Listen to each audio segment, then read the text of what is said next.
On this week's breaking news, we head back to Middle-earth, to Minas Tirith. Bricklink Designer Program prices are out for Series 8, and Series 11 has just kicked off, and we kick off for our day with play. All that and more on this week's breaking news. Today's episode is brought to you by Back to Brickwear, my newest venture into the AFL merchandise, the ultimate LEGO-inspired clothing line that's not just fashionable, but also celebrates the very foundation of the LEGO system we all know and love. Imagine minimalist designs that seamlessly blend style and nostalgia. Back to Brickwear brings you high-quality apparel inspired by the iconic LEGO bricks we know and love. Each piece is crafted with precision and attention to detail, making it a must-have for any LEGO enthusiast. These aren't just your average threads. We're talking about minimalist designs that don't scream at you, but just show your nerddom in a classy way. And of course, they're inspired by designs found in the LEGO system. And you know what screams quality? Embroidery. Almost every piece is stitched with love, featuring those iconic LEGO elements. It's like wearing your childhood memories, but making them fashionable. So whether you're a hardcore AFL or just want to rock some seriously cool gear, check out the Back to Brickwear page on Etsy. Dive into the collection, embrace the LEGO spirit, and let's make some memories together. Back to Brickwear, where the style meets nostalgia. Head over to the Back to Brick Etsy page and let the fashion adventure begin. Happy building, my friends. Lego.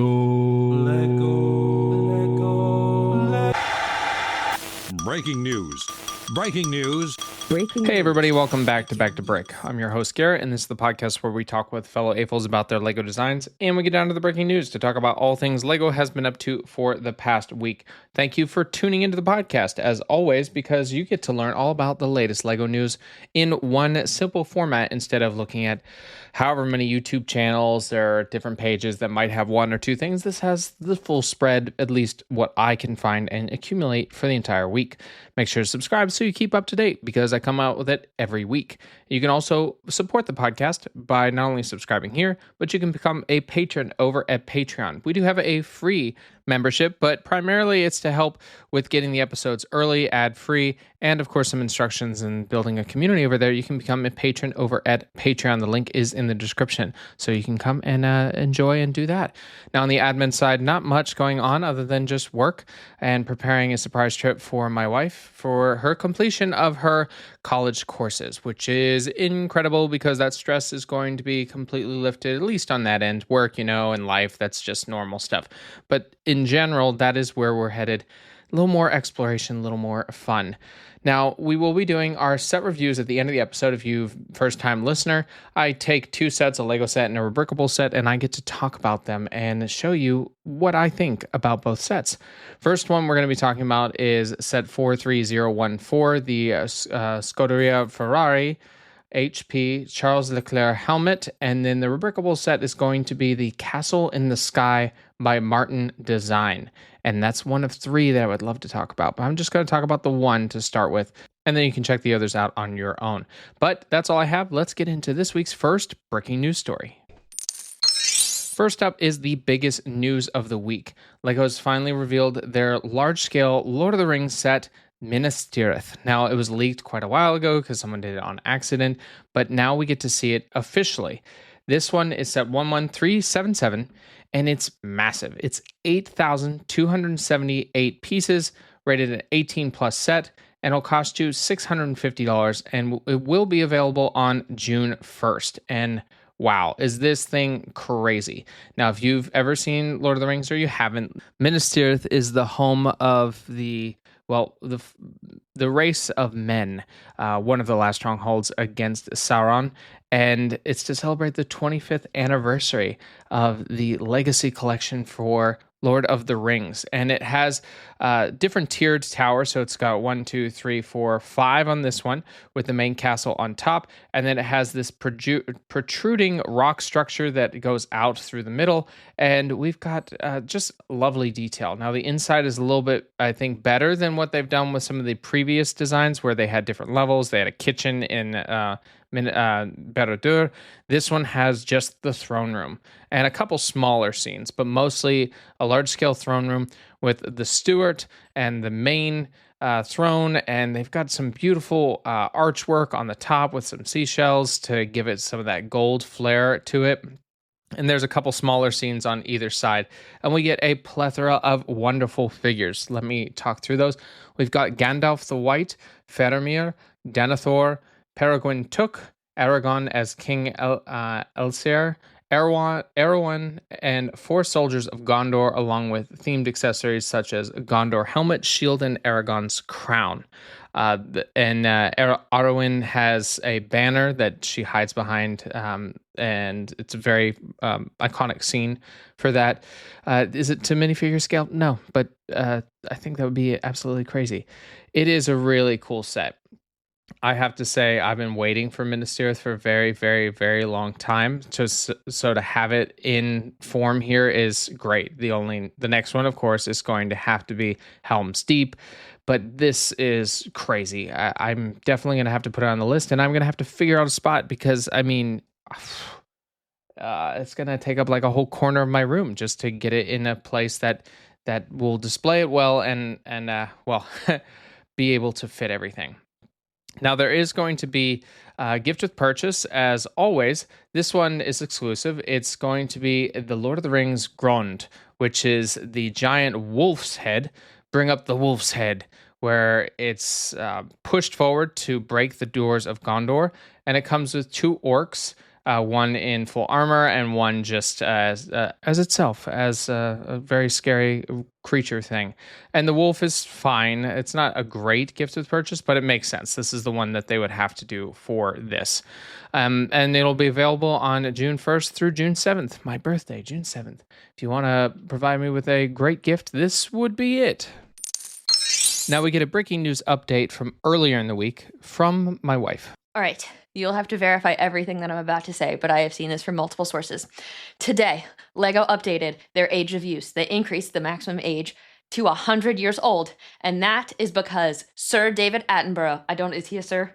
Yeah. He's a sir. Sir David Attenborough turned 100 years old today, and so to allow him to continue playing with LEGO, they have updated their age of use. Boom! I thought they did 900 plus, but... So that was my wife telling me that David Attenborough turned 100 years old a couple days ago, and LEGO, instead of 99 is the farthest age, they upped it to 100 because creativity and curiosity is part of their foundation, and David Attenborough, that's his. So that's pretty funny, and hopefully they did actually print something like that and give it to him because he deserves a set like that, and we all deserve to continue to build LEGO up past 100. Not just 100, past 100. A few months ago, Brickset was in a new acquisition of Bricksearch. This was a new way to sync up your LEGO sets by taking photos and giving them a good way to upload into your system instead of just, having to find them and enter them, which I'm very appreciative of because it's definitely hard to do. This gives you the chance to have an app instead of just Brickset's webpage, which of course is really hard to do, but now they've blended it together. So Bricksearch and Brickset are able to work together to add to your catalog. It looks like a very thorough app. I haven't downloaded it myself yet. It is unfortunately a paid service. If you do sign up, it is 3 months free, but after that, it does cost you some money. I'm not a fan of this, fucking subscription that is part of life.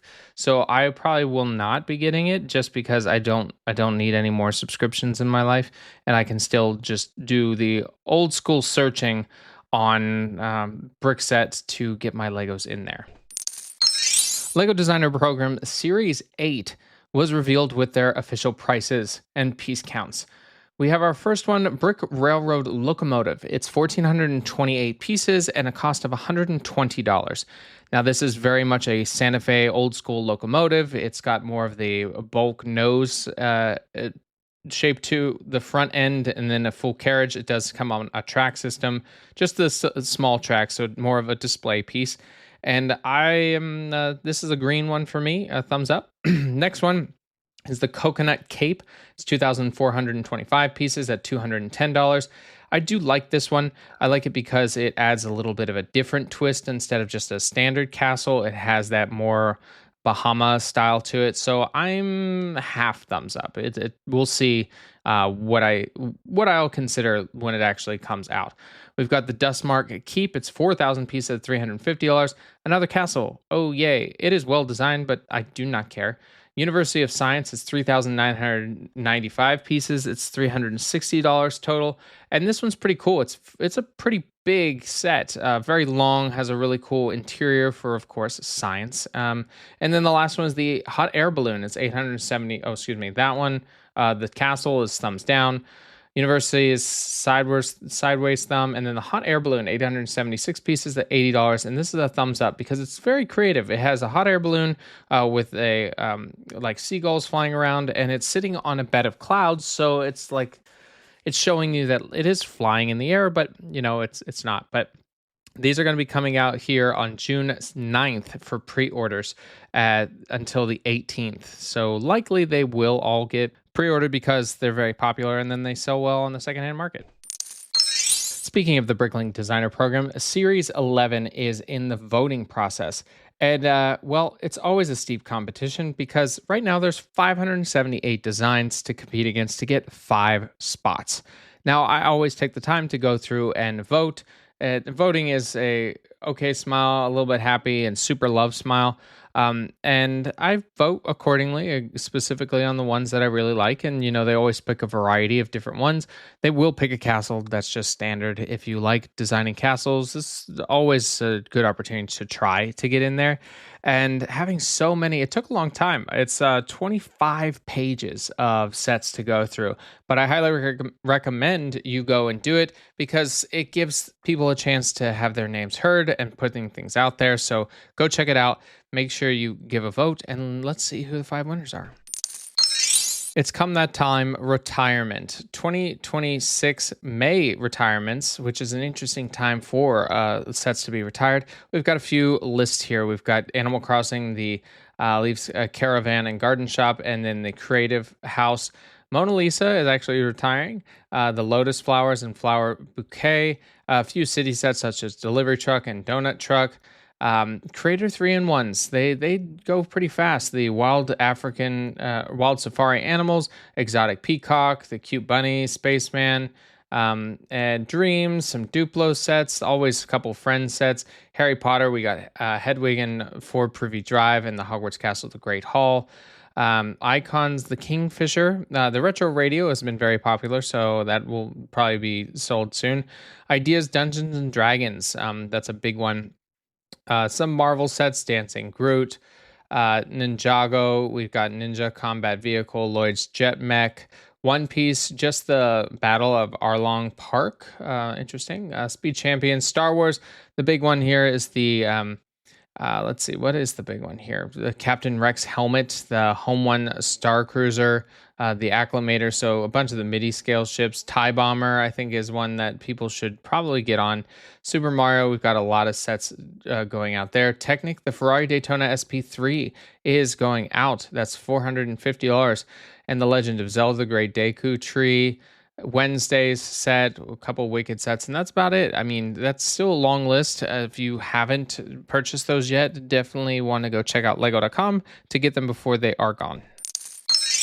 As the new Mandalorian and Grogu movie comes out, Fortnite's getting an update. Fortnite Odyssey is getting a Star Wars treatment. They already came out with a collaboration trailer showcasing Mandalorian and Grogu arriving in the game. You can build a new hover bike and assemble a lightsaber and face new enemies from the Mandalorian.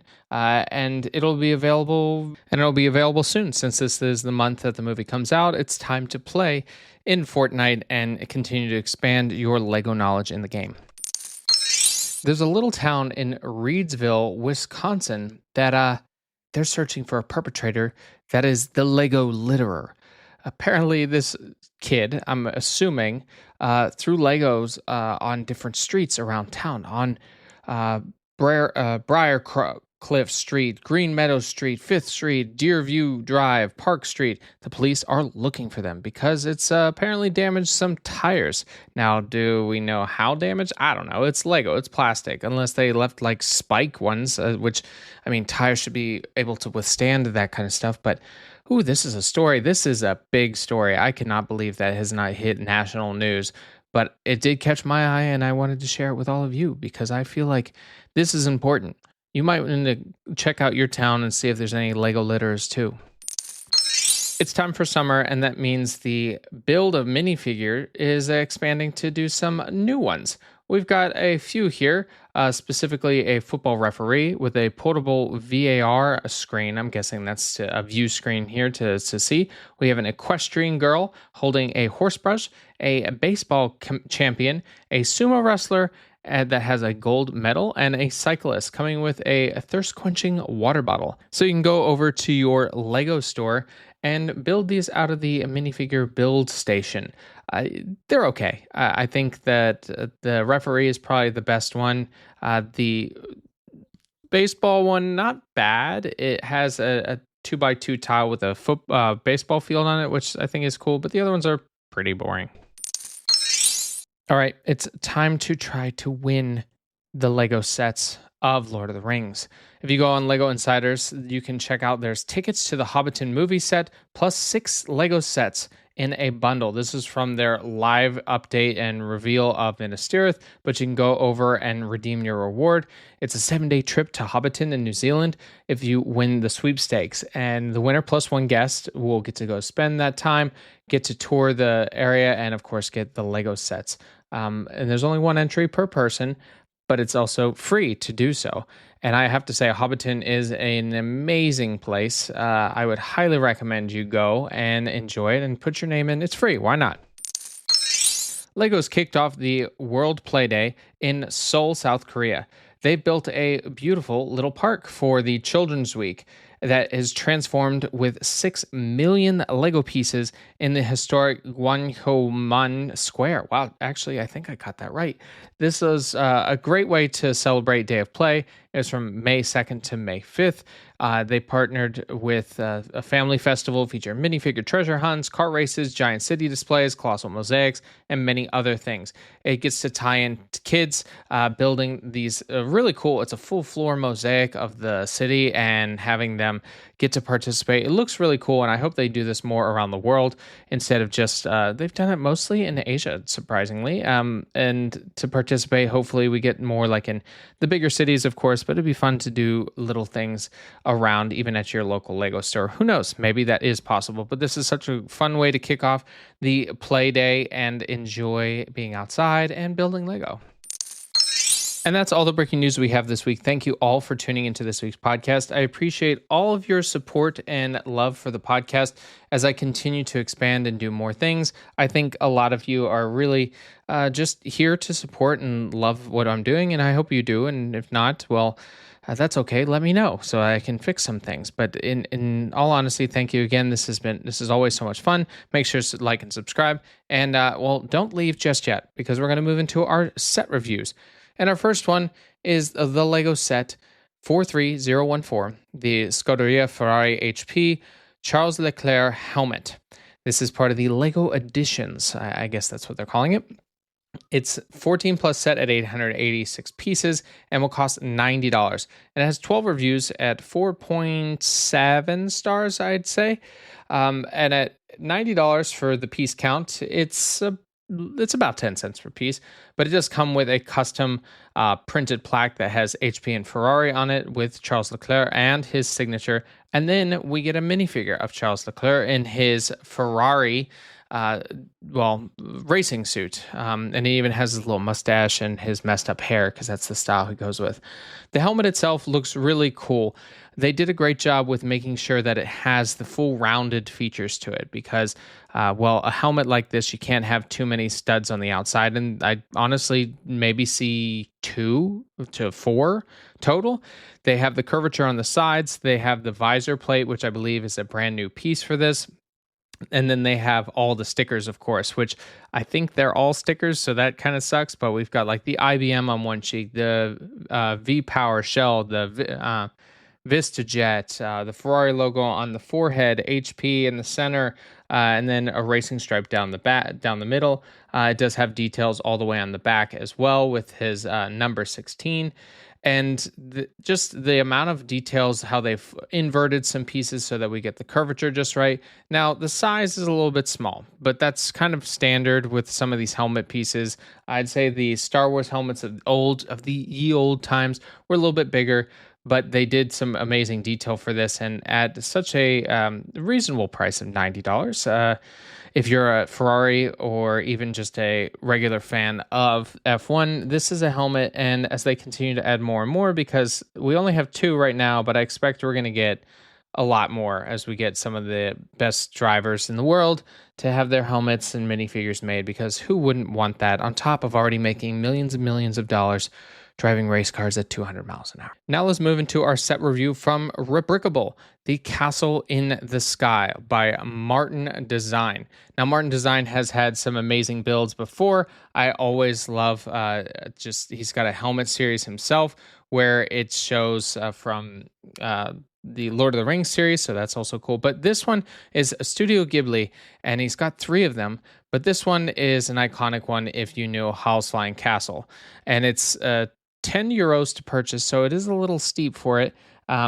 And it does have a piece count of $967. Now, if we go through buying the parts as it scans through here, it's going to cost, I'm expecting it about $100, and it's about $95 plus shipping and handling, of course.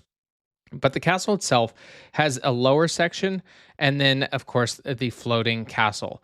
Now, the lower section has some detail of a full train track that runs along the outside and down the side. There's train cars and a lot of rock structure. Then there's a clear tube that runs all the way up to support the castle in the sky. Now, the castle has a lower section that's kind of rounded as roots are growing out of it. And then it's got the different tiers. There's the lower tier that's like an outside ring connected a little more expansive around. Then it does a 2-tier system up to the castle under a massive tree. There's even an airship that runs around the side. And I mean, the detail that you can capture in such a small build and have this be iconically recognized by Studio Ghibli fans is very impressive. This is such a small scale, as I already said, but you instantly recognize it if you're a fan. The same with their other builds. The Spirited Away bathhouse is probably one of my favorite ones. And then his Lord of the Rings ones, which he's supposed to be doing more. I've badgered him for years to keep doing more, but I think he's been busy. I think he had a kid and, all that fun stuff. But check out this set. The link is in the description, and his page, just really, really cool Lego sets. And that's all I have. Thank you again, everyone, for tuning into this podcast. I appreciate you guys always spending time with me, and I hope that you continue to explore Lego and enjoy it. And that's all I've got. So I'm going to leave you, as I always do. Get creative, get out there, and go build something.